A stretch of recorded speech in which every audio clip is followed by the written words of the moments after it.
देश की ताकत तीनों है, महान जवान, किसान और जनता महान। भारत ने अडानी को अमेरिकी SEC का समन देने से किया इनकार। तकनीकी और कानूनी कारणों का हवाला। भारत के विधि और न्याय मंत्रालय ने गौतम अडानी और उनके भतीजे सागर अडानी को अमेरिकी प्रतिभूति और विनिमय आयोग द्वारा जारी किए गए कानूनी समन की औपचारिक तामील करने से 2 बार इनकार कर दिया। ये खुलासा न्यूयॉर्क के पूर्वी जिले की अदालत में दायर दस्तावेजों में हुआ है। साथ ही समन देने में तकनीकी आपत्तियों का हवाला देते हुए मई 2025 और दिसंबर 2025 में तामील से मना किया।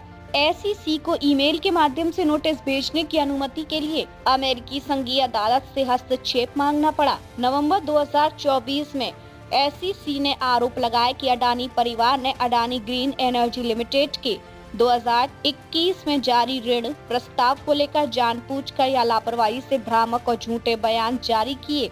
SEC का दावा था कि इस तरह के बयानों से अमेरिकी संघीय प्रतिभूति कानूनों का उल्लंघन हुआ।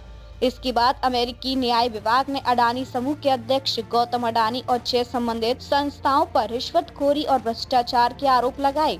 इसके चलते अडानी समूह ने $600 मिलियन के बॉन्ड जारी करने की प्रक्रिया को रोक दिया। SEC के आरोपों के अलावा अडानी समूह के खिलाफ दीवानी मुकदमे की प्रक्रिया भी चल रही है। SEC ने फरवरी 2025 में हेग कन्वेंशन के तहत भारतीय विधि मंत्रालय को समन की तामील के लिए औपचारिक अनुरोध भेजा।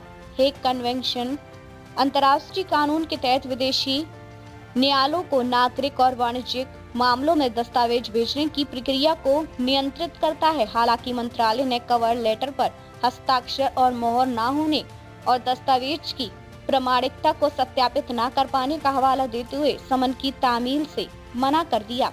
मंत्रालय ने कहा, यह विभाग दस्तावेजों अनुरोध की प्रामाणिकता को सत्यापित और पुष्टि करने में असमर्थ है और अंततः आवश्यक कार्रवाई के लिए दस्तावेज वापस भेजे जा रहे हैं। SEC ने दावा किया कि हेग कन्वेंशन में ऐसी औपचारिकताओं का कोई प्रावधान नहीं है और कुछ राज्यों द्वारा दस्तावेज की सेवा से इनकार करना गलत है। विधि मंत्रालय ने दिसंबर 2025 में अमेरिकी नियमों का हवाला देते हुए समन की तामील से फिर से इनकार किया। मंत्रालय का कहना है कि SEC के अनौपचारिक और अन्य प्रक्रियाओं के तहत जारी समन प्रवर्तन के औपचारिक उपकरणों में शामिल नहीं है। SEC ने न्यूयॉर्क अदालत में कहा कि मंत्रालय का यह तर्क कन्वेंशन में निराधार है और तामील प्रक्रिया को रोकने का अधिकार SEC को सुरक्षित है। अडानी समूह ने SEC के आरोपों को बार बार निराधार बताते हुए कहा कि वह सभी कानूनी उपायों का प्रयोग करेगा। अडानी ग्रीन एनर्जी ने स्टॉक एक्सचेंजों को जानकारी देते हुए कहा, कंपनी इन कार्रवाइयों में पक्षकार नहीं है और उसके खिलाफ कोई आरोप नहीं लगाया गया है। प्रतिवादियों पर विदेशी भ्रष्ट आचरण अधिनियम के उल्लंघन का कोई आरोप नहीं है।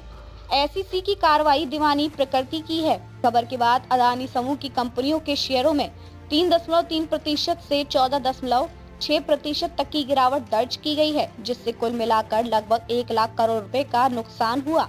देखते रहिए changing future TV. Like, share और सब्सक्राइब करना ना भूलें। देश, दुनिया और भविष्य की सबसे बड़ी खबरों के लिए।